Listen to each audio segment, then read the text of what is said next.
Hey everybody, welcome to another edition of In Love With. I'm Sari Cohen and I am your host for the day. So today we have a very special guest, a personal favorite of mine, J. August Richards. Now, some of you might remember him from a little show called Angel. He was also in Agents of S.H.I.E.L.D., and he's currently starring in the new NBC drama Council of Dads, which returns tomorrow, May 28th. So make sure you guys check it out. Jay Richards! Jay's on! Oh my gosh, I'm super excited, you guys. And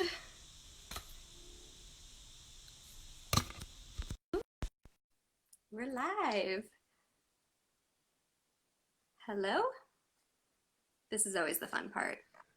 Hey! Hey, Oh my how you gosh, doing? I'm great now that I'm talking to you. Oh, it's so nice to be with you. It's How so cool. it's so great to have you here. I'm gonna fangirl out a little bit because I was a huge Angel fan. So when I heard Nice. when I heard you were gonna be on the show, I was like, oh my gosh, I have to do this interview. Did you know that last week was the 20th anniversary of Gunn's first appearance on Angel? Oh my gosh, I Yes. did not know that. Yeah, somebody made me aware of that last week. So we kind of celebrated. I had everybody put their favorite gifts, favorite lines, favorite scenes, all in a tweet. So in the when you respond to a tweet, so it was pretty dope, Oh, that's so cool. 20 years. I feel like it was yesterday. Like I could imagine right? entering that show. I have to admit, I was a bigger Angel fan than I was a Buffy fan. Nice. I get that a lot actually. Even Chance the Rapper said that on Saturday Night Live Yeah, last year. So you're not alone apparently. I'm in good company. Yes. So I do want to hop right into being grateful because obviously that's Talk our to me. thing at In Love. I want to talk about what you are most grateful for right now at this time. I love that question. I discovered a gratitude meditation several years ago that I used to pull myself out of a very dark time in my life. And so as a result, I do this gratitude meditation every day of my life. The first few years that I did it, I was never allowed to repeat. So I went for 3 years without repeating. I had to do a minimum of 5 things, get the feeling of gratitude flowing through my spirit, and then meditate on the feeling of gratitude. And that literally changed my life. So some of the things that I'm grateful for today, and I'll start on the most basic level. I am so grateful to have a roof over my head. That's number one. Number two, I'm grateful that every single day of my life for 46 years, I've had a clean glass of water to drink and I've had food to eat. Even more than that, I'm grateful for my health, my psychological, physical, and mental and spiritual health in this moment. And then if I get into a little bit of the luxuries, um, my house where I live, my home is my favorite place in the world. I'm so happy to be right here, right now. And if these circumstances had to hit, this is the exact place where I would want to be. I don't live in some multi-million-dollar mansion. I love my home. It just feels like me, and I feel so nurtured and supported here. So, and I'm also grateful for my assistant who is going to get us lunch today. So those are the things I'm grateful for right now. That's amazing. So important to remember that. Absolutely. Do you have any Yes. tips for people? How can people ground themselves right now at this time? You really seem to be in a Ooh. good spot with that. Mm, I am. I am. Okay, so I'll get a little personal with you. So I'm in a place where I don't know if the show that I've done is going to be picked up or not, right? So normally, ordinarily, that would cause me a lot of anxiety.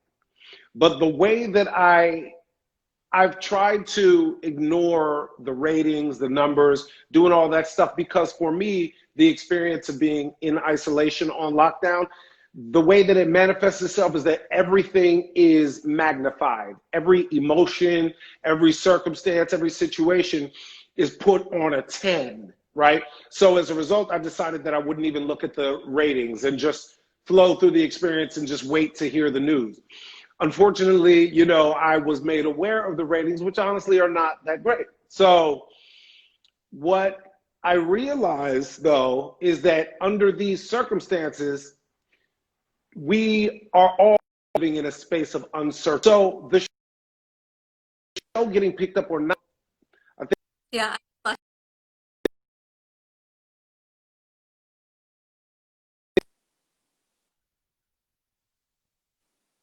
Oh. Oh no. I could see you.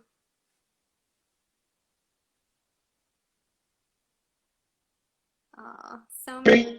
There you are. Sorry.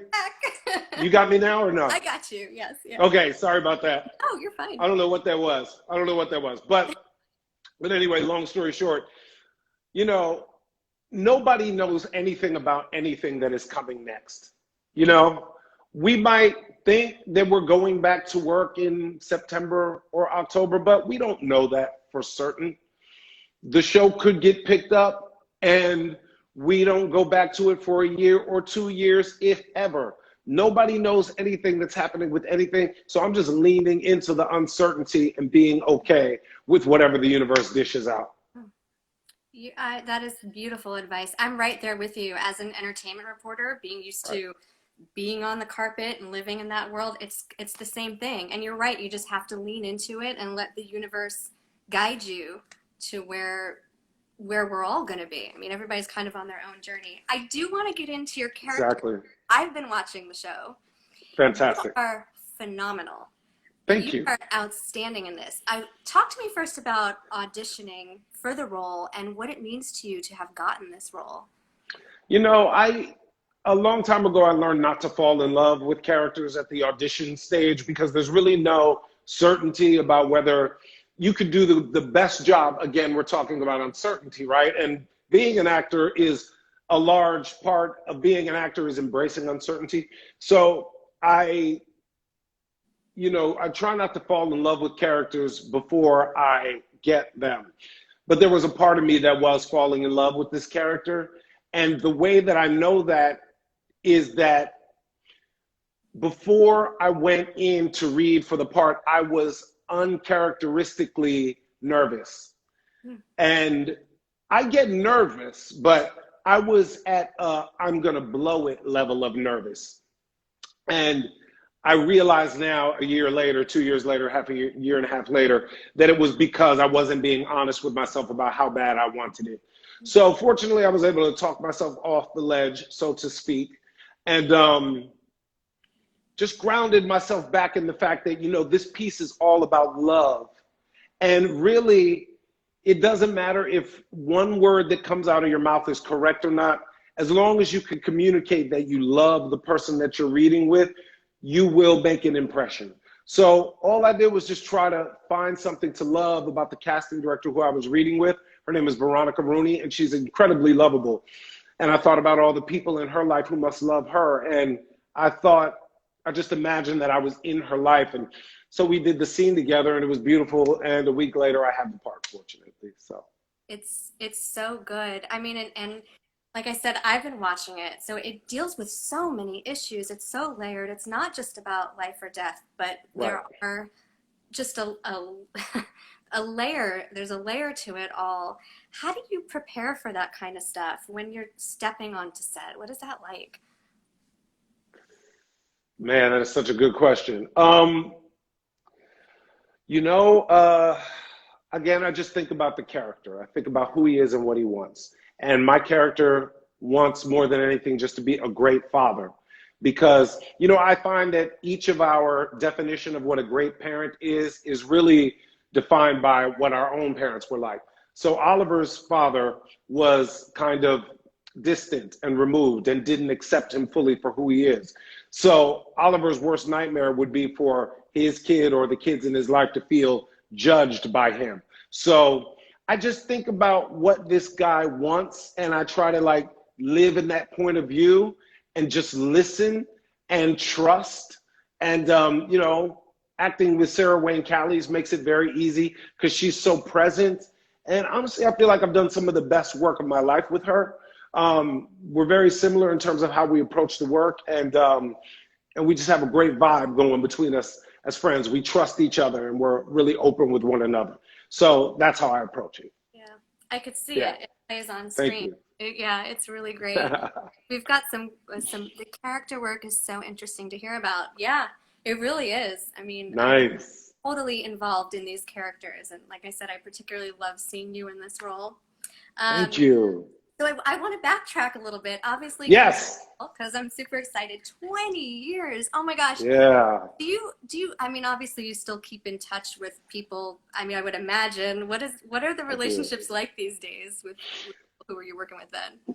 Well, we all just got to hang out in New York City, um, which was really fun. We did New York City Comic Con together as a 20th anniversary. Then before that, we shot the cover of Entertainment Weekly together.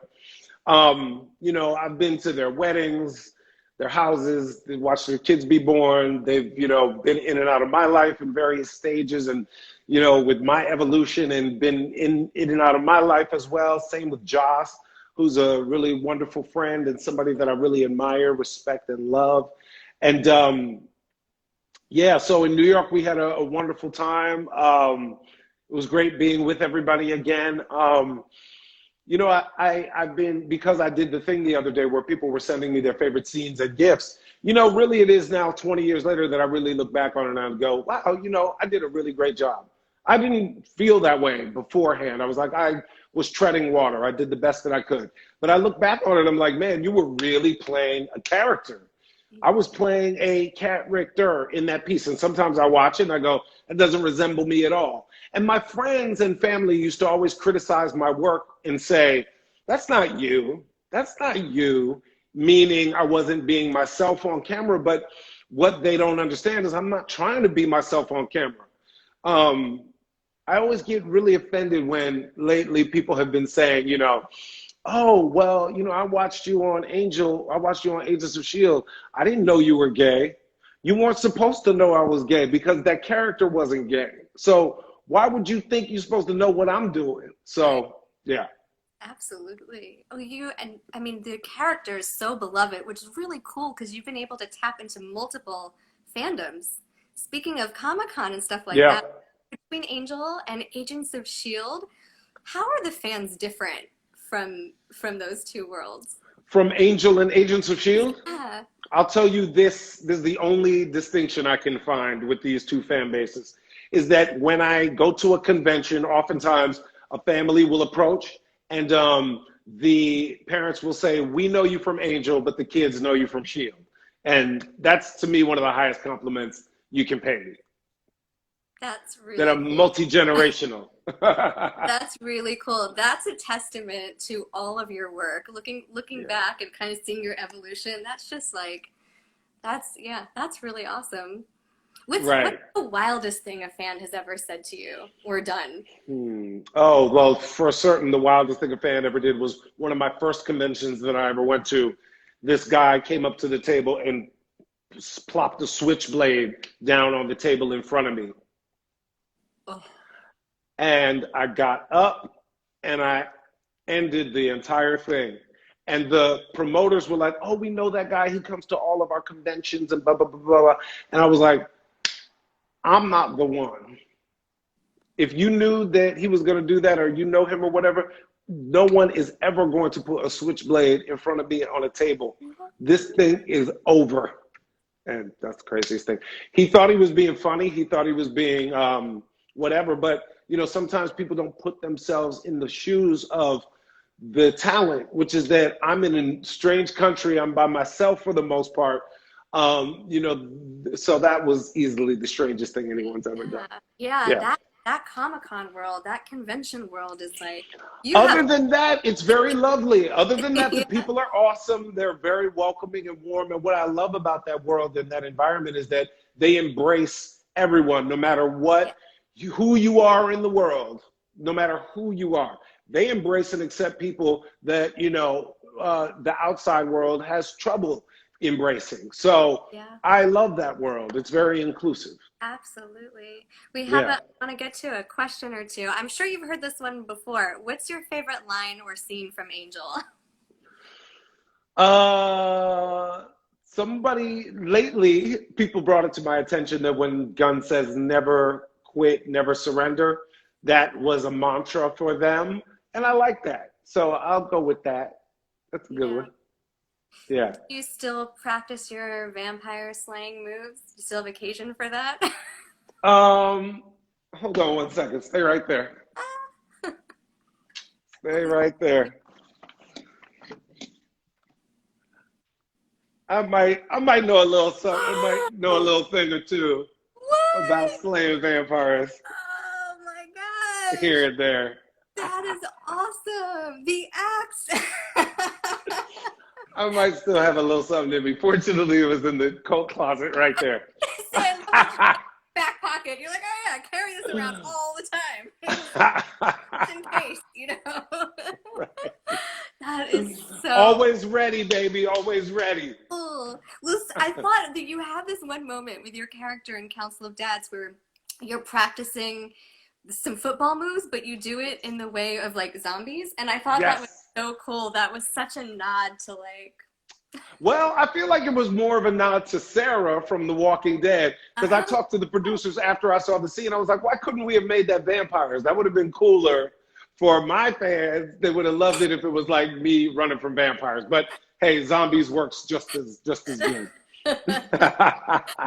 That totally works. That totally. So, I mean, obviously, we're all, you know, at home right now. Yeah. What are some of the things that you're doing to keep busy, to stay creative at this time? Yeah, so I have an awesome list of 6 things that I try to get through every day because for me, I find that I get into trouble when my days don't have any sort of momentum to them. Hmm. When my days feel a little, when I feel like I'm just kind of doing this weird thing between searching my phone, watching TV, snacking, sleeping, that can get me in a dark place. So I created a list of 6 things that I can click off of a list and get through right away. So my first is my spiritual work, which is like prayer and meditation. Then what I call personal projects, which could be reading a book or writing in a journal or working on something not work related. Then cleaning and home organizing. I'm a Virgo, so I really enjoy organizing and cleaning. The fourth thing is writing. So I am creating a show right now. That's what I'm in the middle of doing right now, creating a really dope series. Then fifth is exercise. So I try to do some form of exercise daily, even if it's just going for a walk. That's the hardest one. For some reason, I can't find the motivation to work out in the quarantine. And I heard Kelly Rowland say the same thing. So I feel like I'm in okay company. Like I get dressed for working out, Yeah. as you can sort of tell from the bottoms.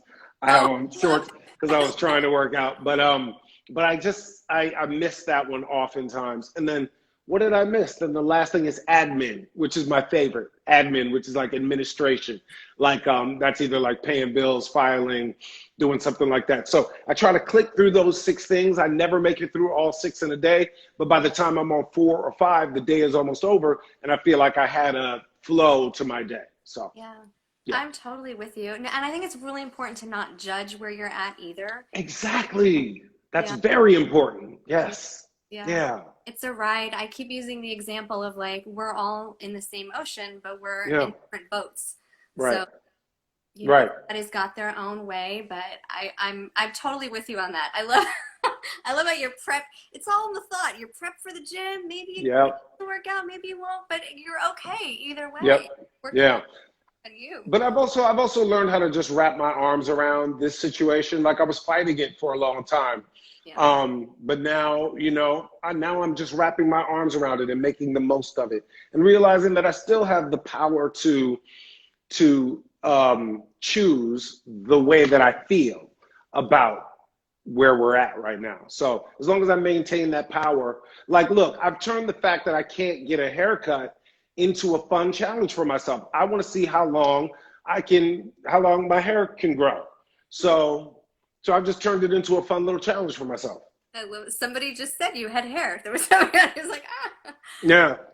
Yeah, no, that's a really good way to look at it. And it is a choice. I mean, I'm with you. I kind of have that same roller coaster, and it is a choice. Every day you wake up and it's what you do with it. Exactly. Absolutely. I Exactly. wonder, And how you choose to look at it. I wonder, I wonder if there would have been sparks between Buffy and Angel. I am reading this. Somebody would have said something. Somebody said something earlier about Gunn being in the comics. Would you like to have seen him being saved in the comics? Well, I heard that he was. I heard, because I won't read the comics because I feel like I left it right there in that alleyway. That was the when the series ended. That was the exact last scene we shot in the alleyway, taking on the 40,000 on the left and the 40,000 on the right. I left the character right there and left the experience there too. So I can't read the comics because then I want to play what I'm reading. But I heard that Gunn gets turned into a vampire, which is a great thing to have happen to Gunn. So I would have loved to play that and love to see what that would have been. Yes, absolutely. Yeah, I was Yes. good ending. That was one thing about that show that I really loved. I have a hard time with the endings of shows, and I'm like you also, where I wouldn't read the comic. Absolutely. But that was such a good ending. Could you ever Thank you. see like like a mini movie being made or something like that? Oh, for sure. Yeah. We lobby for it all the time. I would absolutely love it. We would all love it because we love each other and we love being together, you know? So I know that all of us would be into it. I mean, and it's been such a significant part of our lives. I mean, really think about it. At the time when we were on TV with Angel, there were probably a total of 5 networks and maybe HBO was popping at that time. I mean, HBO was popping at that time. Now there are 500 channels. Everybody's doing content. Everybody's doing stuff. So, you know, we were on TV at a time when you didn't have to watch a show to know about a show. These days, people will say a show, and I'll be like, I've never heard of that. But at that time, you knew who was on shows, what the shows were, even if you didn't watch. That was one of the last times I think you had an opportunity to sort of, not to say be a household name, but be a household presence, right? So everything has changed, right? You have to now be on a Game of Thrones to have that experience. But we all had that experience together, an experience that really no longer exists. Yeah. So, Yeah. It was a yeah, totally different world. And I even loved yeah, after when it was in syndication playing on TNT for forever. So it was like everybody who missed exactly, it the first time got to see it exactly, for years exactly. after. Which was crazy because that show was done and over, and I was on another show on TNT, an original show now, because then the cable network started doing their own shows, Yep. and I was on Angel on TNT, and I said to the president one time, I was like, "I'm the face of your network, but you won't acknowledge it." He was like, "Forget you." You are, but you are. Can you touch on more about the project that you're working on at home? I would love to hear what goes on in your brain when you're creating. Man, it's I mean, people know about it because I did a short film about it a long time ago. It's called The Hypnotist. And it took me a long time to really put it together because it encompasses everything that I'm interested in. Healing and spirituality, psychological thriller with a major twist ending, um, sort of healing generational and ancestral trauma. It's about that as well. And it's a detective series. So a spiritual crime is committed and someone has to solve it using spiritual tools. So it's pays homage to 4 of my favorite movies of all time, The Sixth Sense, Seven, Fight Club, and The Matrix / Inception. I put them both in the same category. But it literally pays homage to those 4 movies told through the world of African hypnosis. Wow. Yeah, it's gonna be so dope. It's fire. Wow. It's fire. I want to see everything happen. I want Thank to see you. you do that. I want to see an angel. Angel reunion. I'd be And down. see a season 2 of Council of Dads. I'm I'm all for all of that. Hey, me too. I'm all for all of it as well. So, you know, fingers crossed. And, you know, I really do trust that uh, everything will work out exactly as it's supposed to and exactly as it needs to for my highest good and for the good of all involved. Absolutely. I firmly believe that. Uh, well, Because I if would. not, I'm coming with this thing. I feel like people would welcome that. Just where you go and that's amazing. Oh my gosh. Well, I would love to sit and talk to you forever. I absolutely hate that I have to wrap this I up. know. Oh my God, me too. I got to get back to my writing. Oh my God, it has been such a treat getting to talk to you, and Me I hope too. we can do it again soon. Please, anytime. My pleasure. Thank you. It's been great talking to you too. Uh, And I want to hear all your answers to all the questions you asked me. So maybe we can do this again sometime. yes, absolutely. Cool. Do it. Let's Well, do it. great talking to you. Have a wonderful day. Thank you. You too. All right. Take care. Bye. Bye bye. Oh, you guys, that was such a blast. Thank you so much for tuning in today. Make sure you stick around. Friday, our wonderful editor-in-chief, Elena, will be back at the helm. Inlove goes live at 3 p.m. Pacific, 6 p.m. Eastern, Monday, Wednesday, and Friday. Thanks again, everybody. Have a good day.